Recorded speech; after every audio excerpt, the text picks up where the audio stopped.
Hello everyone, my name is Noah and welcome to this Stitches video. Today is going to be another vloggy one. I'm going to be showing the process as I knit a baby blanket for my cousin's baby who will be born sometime in March. This is another vintage project, so I wanted to share it with you and I thought it would be fun. It's something different from what I normally knit. Very rarely do I make baby blankets. Very rarely do I make blankets. I mean, I have a couple going on knitting and crocheting wise, but I prefer to make them as scrappy projects, and honestly I prefer making quilts to knitting or crocheting blankets, but change is good, variety is good, so I thought I'd share it with you. I have everything I need here. We have the yarn that I'm going to be using. We have Berrocco Ultra Wool Fine 100% superwash wool. It is a super fine yarn. I would say it looks a bit like a fingering weight yarn. It is 3.5 ounces or 100 grams in a skein, which is 400 yards or 366 meters. It's 100% superwash wool, and it is machine washable and machine dryable if you tumble dry low. So I figured it would be all right for a baby blanket. I probably should have gone with cotton. I was having a very hard time finding the yarn I wanted. I wanted originally a cotton wool blend, and I did find some I liked, but it was way too expensive just because it was sold in very small 50-gram balls, and then they were like $7 each, which isn't that much, but for a blanket it kind of adds up, and at the time I'm just kind of like trying to save a little bit more money, be a little more thrifty. So we're going with this color, which had a pretty name on the website but is listed as 53161, and I really like it because it is a teal color but has some hints of orange and yellow and brown and blue in it. It's very heathered, and I am actually holding this yarn double for the blanket because when I did the research based on the yarn recommended in this booklet, which I don't know the name of, I don't think. If I was able to find the name, because I have a little spreadsheet now of all of my vintage knitting patterns and whatnot, if I was able to find it, I'll include the information, but I don't think I was able to because it doesn't have a cover. But this pattern calls for Coates and Clark's Red Heart Baby Wool 3-ply 1 ounce tangle proof pull out skeins, a total of 10 ounces. And for some reason, I thought that this was a fingering weight-ish yarn when I did my research.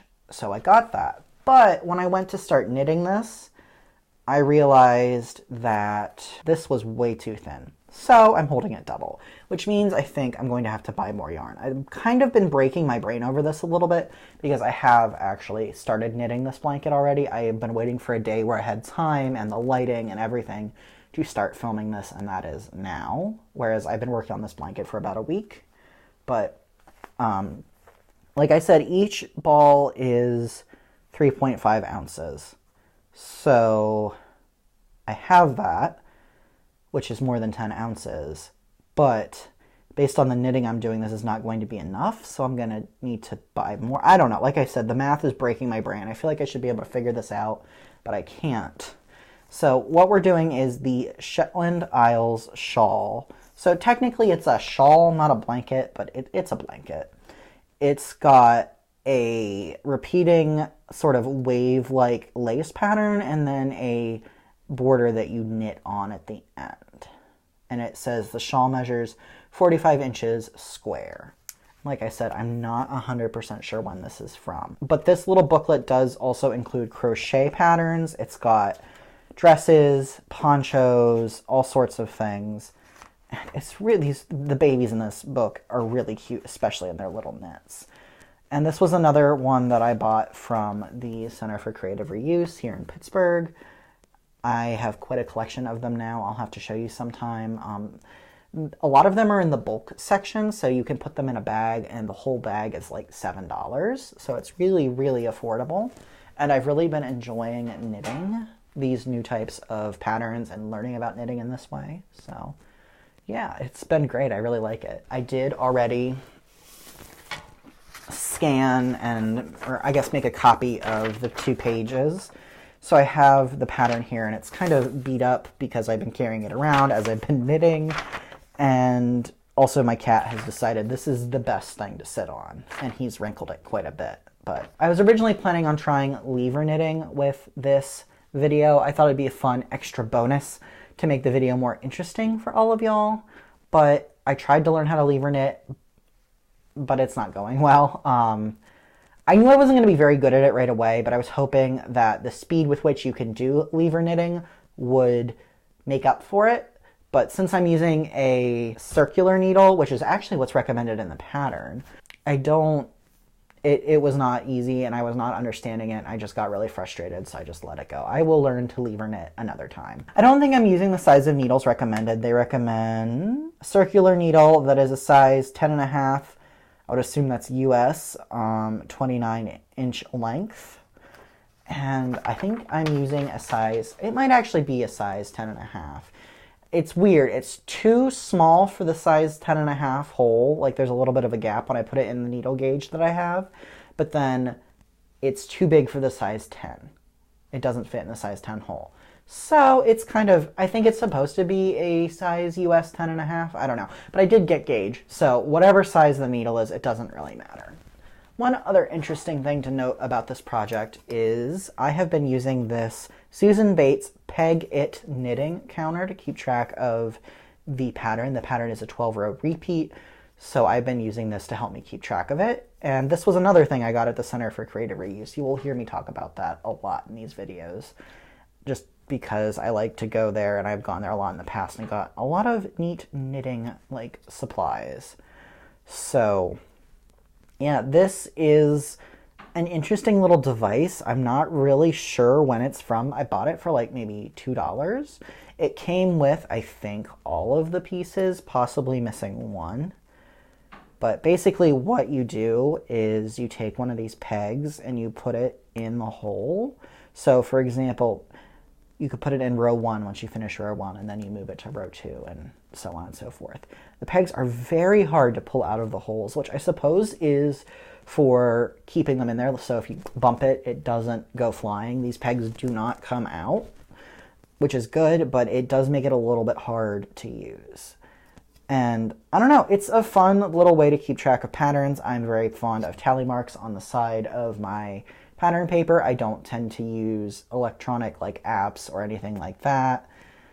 And yeah, I don't know, it's a fun little gadget. It's totally not necessary, but it helps and it's neat.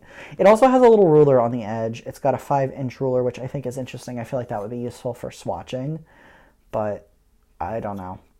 I don't really need it, so I've used it like once, I think, but yeah, it's a nice way to make it a little more useful. So yeah, I think that's everything I need to say right now at the beginning, and we're just gonna get to work. So, update. This is how much more or less I will get out of one ball of yarn, or out of each ball of yarn. This is like 3.5 or 3, just over 3 repeats, I suppose, just starting the 4th one, because 1, 2, 3.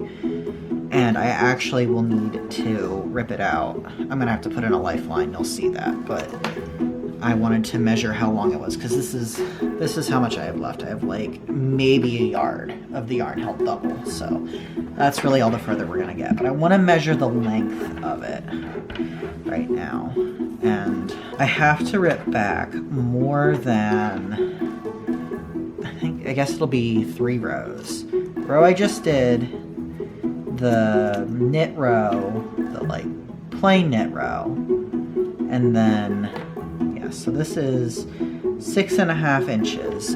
So I will need to order 3 more skeins of yarn, because 6.5 times 3 is 19.5, which is right about half the size I would need. And this yarn, it is superwash, but it is more of a grippy yarn, so I was initially thinking, oh, I won't need a lifeline, but since it's knit at such a loose gauge, I really do think that a lifeline is the way to go, because especially with these yarn overs, they don't hold at all. And I really don't want to lose that. So I'm going to put a lifeline in. There's something wrong with the lace. It happens here. There's a difference between this here and this here.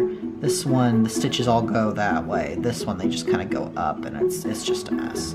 So I'll need to rip back to about here. Oh well, c'est la vie.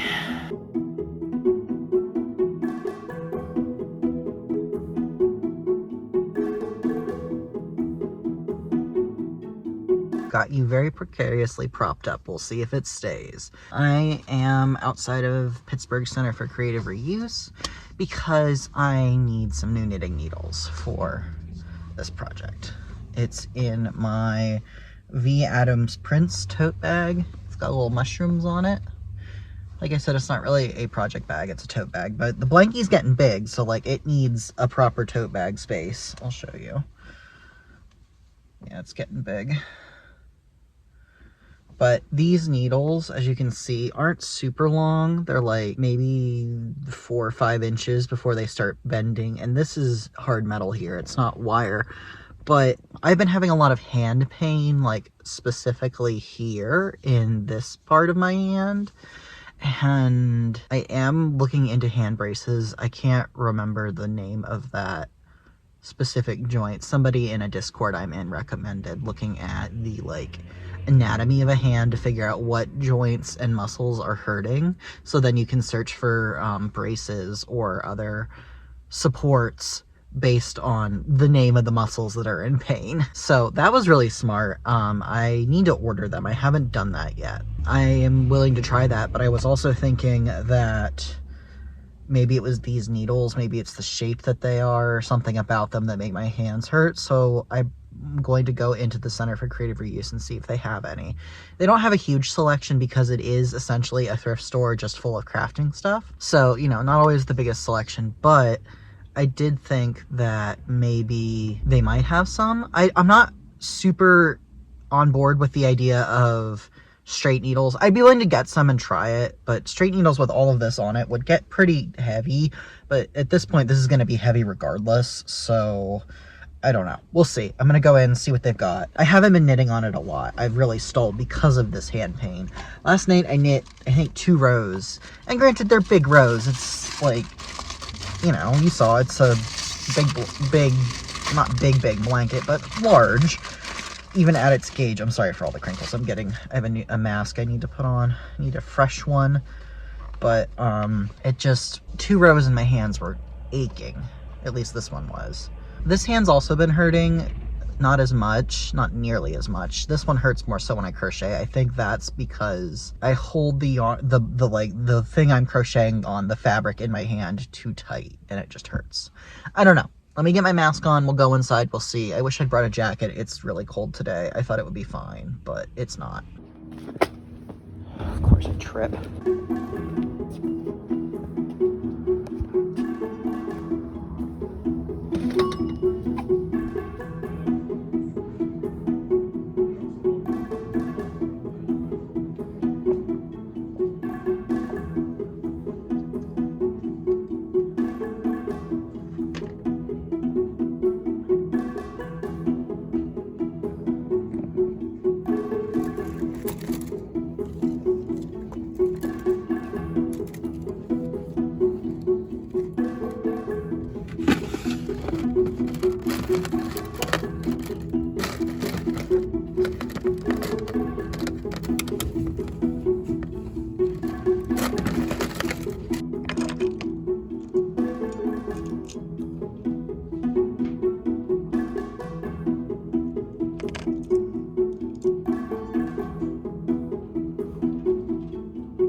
This was the brace that ended up working the best for me. It was one I bought at Target and not the one I ordered online. The one I ordered online ended up pinching a nerve or something in my wrist the way it was shaped. This one that just kind of wraps around works better, and it was what I ended up using throughout this experience.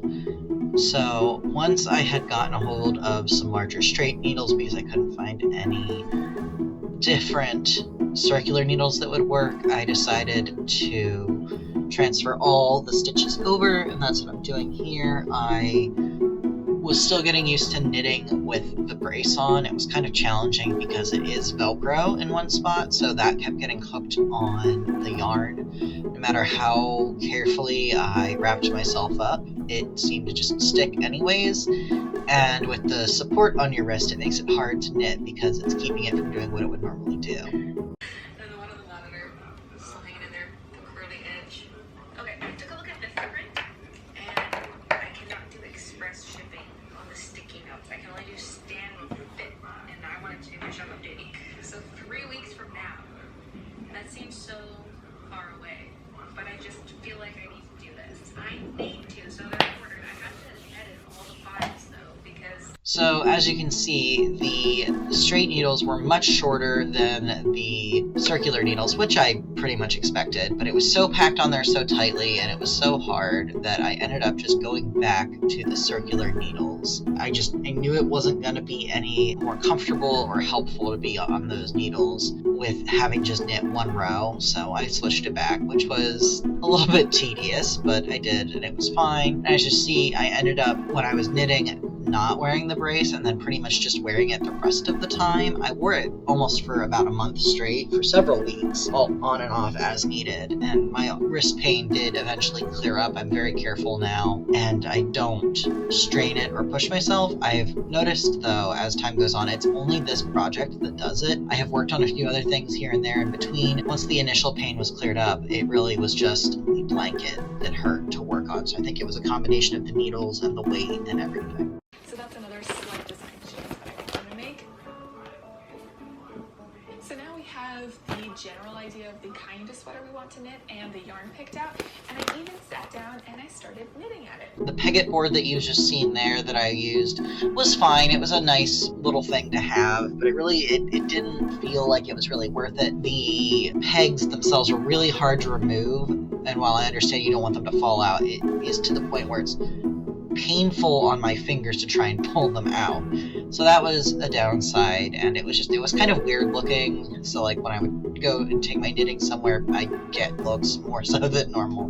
Not that that's really a big deal, but if you're, wanting something streamlined, that's just one more thing to have to carry rather than using some sort of smaller tracker or maybe something where you just make marks on the pattern or an app or something else. But it was worth a try, and I'm glad I tried it. So you may see it popping in and out here throughout the rest of the video. It wasn't a bad experience, but it's definitely not something I would use again, I will say. And I did just keep knitting. I do a little bit every day, really trying to keep moving without injuring my wrist.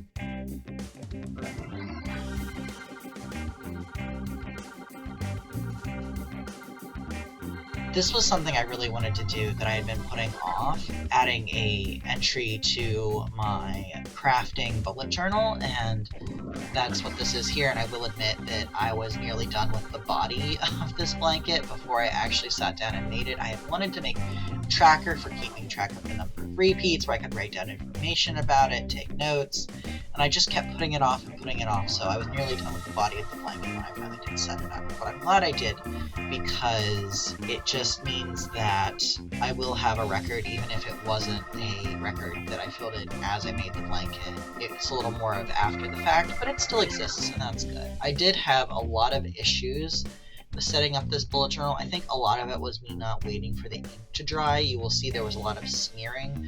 I would try to erase and there'd just be a mess everywhere, so that was probably my biggest issue. That, and I get a lot of brain fog, and I'm guessing this particular day I may have felt a little foggy because I made a lot of silly mistakes, more so than what is normal for me. So yeah, I did end up covering up a lot of mistakes with sticker label paper, but that's fine. That's why I keep my scraps around, to make those corrections. And I did end up creating a repeat tracker like I mentioned. Even though I was pretty much done with the body of the blanket, I wanted to have that just because.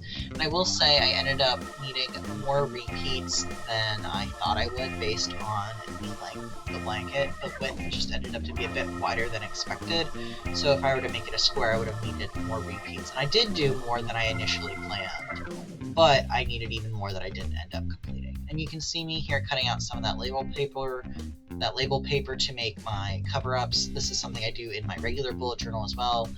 It just makes things less stressful. If I mess up, I can cover it up, or I can just leave it depending on how much it bothers me. Some things I just leave, sometimes I cover them up. It depends on the mood of the day and how noticeable the mistake is. And this was when I did actually finally learn a little bit more about the origin of the pattern. It was something that I hadn't known a lot about, but what I did was I took the name of one of the patterns. I don't think it was actually the pattern that I was knitting. I think it was one of the other patterns in the book, and was able to search that pattern on Google and was able to find somewhere someone had archived that pattern online, and it included the name of the publication it was originally from, and I found that it was from 1971, which was older than I thought, but you know, it doesn't really matter when it's from. I was just curious. It's not like, oh, I wanted it to be older. It really needed to be an older pattern. That's not the case. You can see me here correcting more of my mistakes, just kind of making everything look normal the way it's supposed to be. I did cut out most of my struggling with the label paper because sometimes it does take me a while, and I really, really don't want to make y'all deal with that. If you're interested, this is an Archer and Olive bullet journal. It is, I think, A5 is the size. It's kind of what I consider the standard bullet journal size. It's a dot grid paper. This is the type of bullet journal I use for most of my journaling. And I really I like it. I like the paper thickness and the quality of the book. And this one was the, I think, winter 2022? Yeah, I think winter 2022 perhaps was when I got this. It was part of a collection. And the publication this pattern was originally published in was Fashions for Baby. It was published by Coates & Clark, and it was edition number 213. The actual pattern was B852, the Shetland Isles Shawl. It really just, you know, that was the simple name, and using a name like that was enough to be able to search it and find the original pattern. And like I said, I wasn't sure about the yarn. It was Coates & Clark baby wool, and it says it was 3-ply, which to my understanding is close to a fingering weight yarn, so I'm still confused as to why I needed what ended up being a worsted weight yarn. I double checked the pattern. It didn't say anywhere that it needed to have held double or anything like that. So yeah, I'm still not sure. Again, if you're able to figure that out, if you know something I don't, please let me know.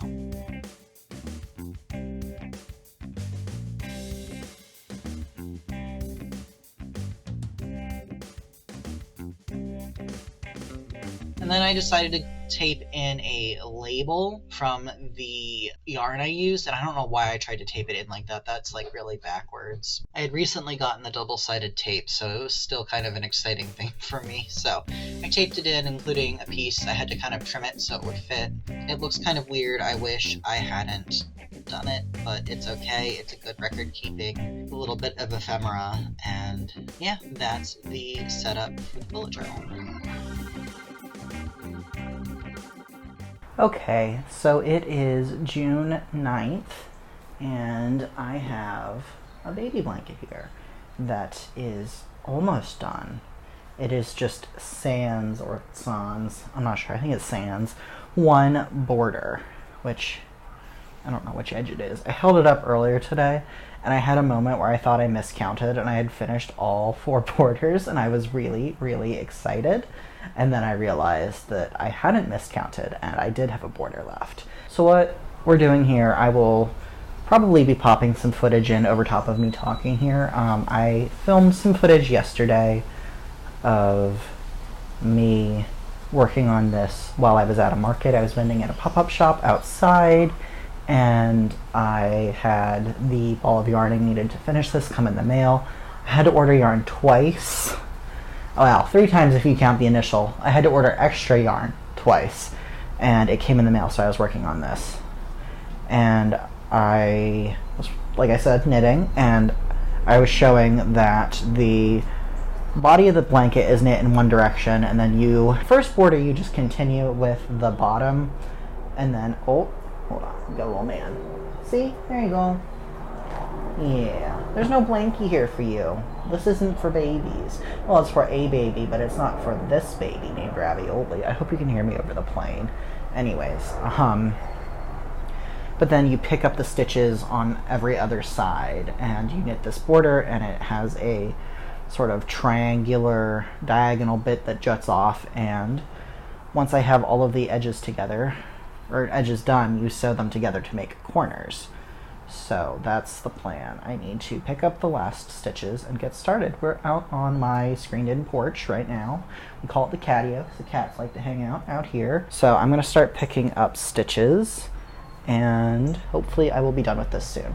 I just got my COVID booster and my arm's a little owie sore, but it's really just my shoulder area. It's not like my wrists and my hands, and I did it on the left side, so hopefully that will mitigate any issues. Knitting the border was pretty easy. It was a very similar sort of lace pattern to the actual body of the shawl, and I ended up picking up the stitches and knitting them at the same time rather than picking them all up at once. I found that a little bit of a frustrating prospect. Everything just got really tight and unwieldy, and as you can see, my needles are actually a different color now.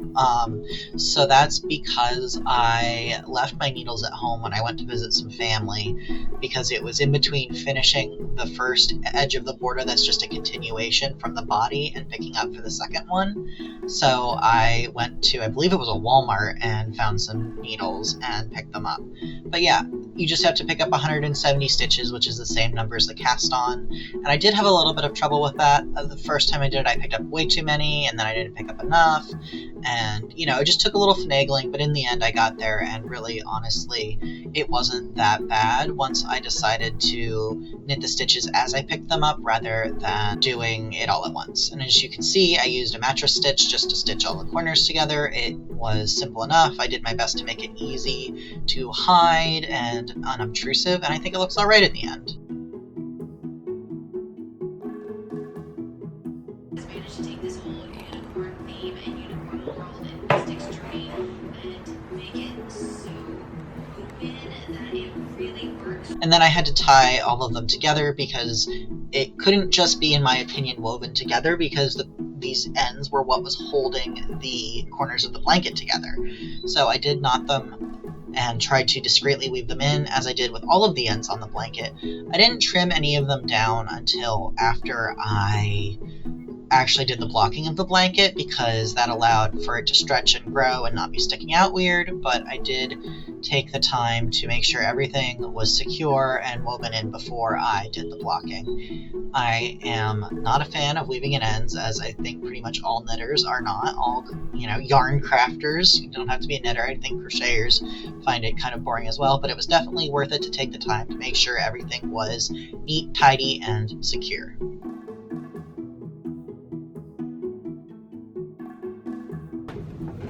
Okay, so this is what it looks like pre-blocking, ignoring the cat.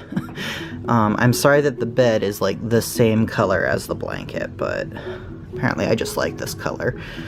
But you can see the edging is kind of curled up.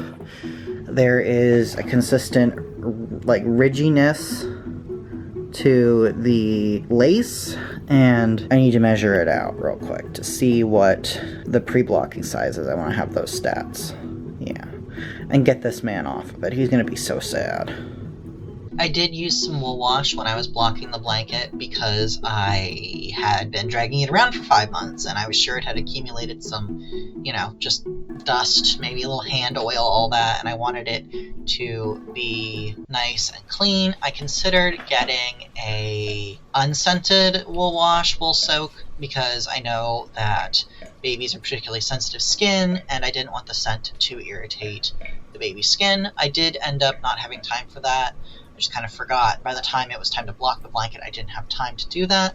So I ended up just rinsing it really well, even though with Eucalan you're not supposed to need to rinse it. I just want to make sure that most, if not all, of the scent was out of the blanket.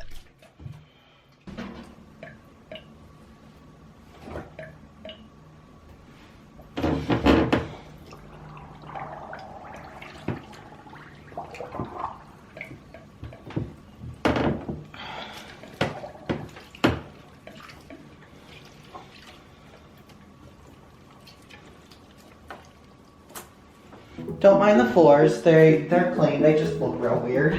So we've got this. It's been soaking a couple hours maybe, I don't know. I had to go to the dentist's and I did that. And we're gonna try and wring a little bit of water out of it before I lay it out on the bed. We are up in the spare bedroom, the attic, And we've got a, oh, I don't know what size bed it is. A bed up here, like a full probably. Not a queen, but bigger than like a regular like twin bed. I'm trying not to bunch it up too much. So, yeah, I got 2 towels here, a bath towel, a really cheap beach towel, and I laid a few towels on the bed. I wish I had more, but we were actually about ready to do like sheet and towel laundry. So, we don't have many that aren't dirty. Unroll that. Very dramatic. Still really wet, which is just great. But that's okay. There is a water like shield on this bed, plastic thing underneath. I put those on all our beds because, well, this mattress isn't super nice, but like I want to be able to keep our mattresses for as long as possible. So I'm not worried about our mattress getting funky. I think I mentioned this before. The blanket is a little bit wider than it was long, at least initially. So I'm gonna spread it out and try and make it a little bit longer. And I don't think we're gonna have much of an issue. It looks like it's just doing it on its own. It's like the size of a full bed. I'm not like aggressively blocking this. I just wanted it to open up and grow as much as it was going to. I didn't want my cousin to receive it and then wash it because it is technically machine washable. I would put it in like a pillowcase or something beforehand and wash it on a cold cycle. I didn't want her to wash it for the first time or whatever and have it grow. That and I didn't realize how weird the edging was gonna look without being blocked. Since the edge was all garter stitch, I wasn't sure if that would be. Basically, I'm just spreading it out. It's not really aggressive blocking. It's a baby blanket for crying out loud, you know? It doesn't really need to be super aggressively blocked. This is a big blanket. It is way bigger than it was supposed to be, which is why it ate so much yarn, I think. It used more than twice the yarn I was expecting initially, but that's okay. I can live with it. Oh my gosh, it's longer than my tape measure. My tape measure is 60 inches long, and it's longer than my tape measure. 66 inches long, at least wet. I might measure it again when it's dry and see if it shrinks back up at all. How about wide? Yep, it's longer than it is wide now. It's 59.5 wide, we'll say. So that's good. I kind of figured I'd be able to stretch it out just based on the lace pattern, but I wasn't sure. The last step is to turn on some fans. But if I can open the window and get more air moving, that'll be good too. The goal is to just get this to dry out as fast as possible because I am leaving the day after tomorrow and I still want to be able to get some photos of it and do like a little wrap up. Okay, so here we are, approximately a day after, 24 hours or so, maybe 25 hours after you last saw me out here. So here's the blanket, it's done. And as my girlfriend was saying, it's really not a baby blanket anymore. It's not a blankie, it's a blanket. You know, like when you go from like Johnny to John or Jonathan. But yeah, so it looks really nice, kind of hard to see here. I will quickly give you, it's got one of my hairs in it, give you the measurements. Pre-block, it was 56 3/4 inches wide.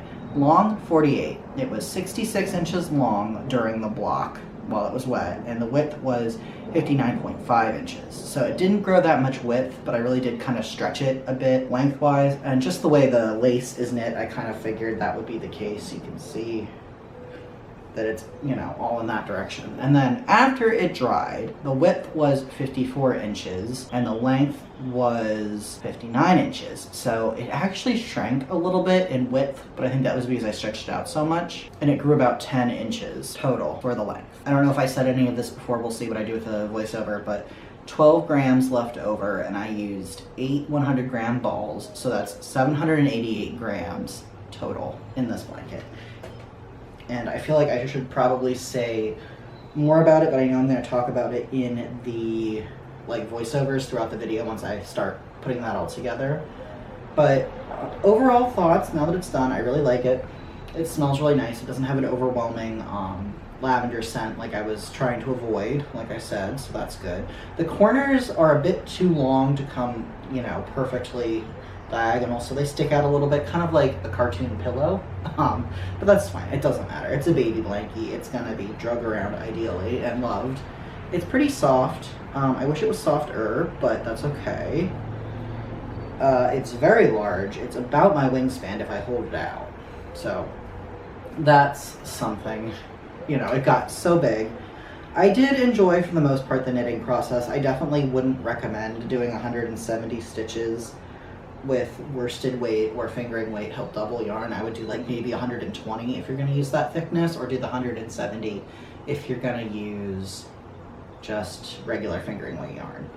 And I'm going to have to look at the instructions again and just try and figure out, maybe do a little more research, see if I can figure out what the yarn actually was supposed to be, because I initially thought it was, like I said, a fingering weight yarn, but then that didn't meet gauge, and they didn't say anywhere whether the gauge was post-block or pre-block or anything. It wasn't super detailed pattern, but you know, it was a relatively simple lace pattern. It's not a true Shetland lace pattern because all of the pearl rows were just pearl. There was no lace involved in that.